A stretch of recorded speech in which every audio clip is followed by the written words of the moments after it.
Јагнешкото месо и великденските јајца се составен дел од секоја празнична трпеза, но нивната прекумерна конзумација може да доведе до труење и проблеми со дигестивниот систем. Лекарите со апел до граѓаните, посебно до оние кои се придржувале до великденските пости, внимателно со храната и пијалоците за време на празничниот период. Овој период е многу специфичен затоа што ни предстоја великденските пости. Великденските пости тоа е еден период од 40 на дена, каде што одредена група, голема група на пациенти, верници се одрекуваат од обилна масна храна, значи што е од животинско потекло. И сега тука престануваат великденските пости и треба да се почне со некоја нормална храна.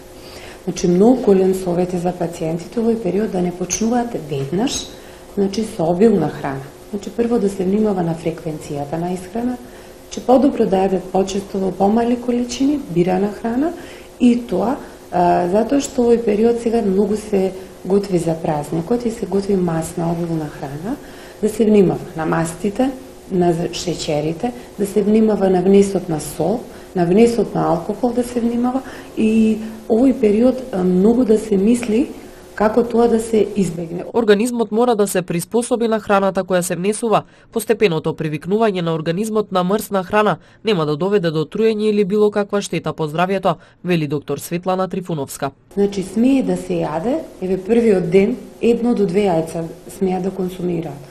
Во многу мали количини да се консумира храна од животинско потекло, за да не дојде на организмот како една калорична енергетска бомба да му дојде па да го оптерети организмот.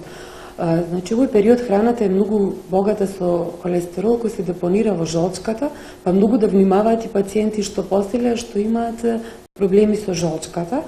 Значи исто така мајонези, павлаки, чоколади, се тоа се депонира во жолчката.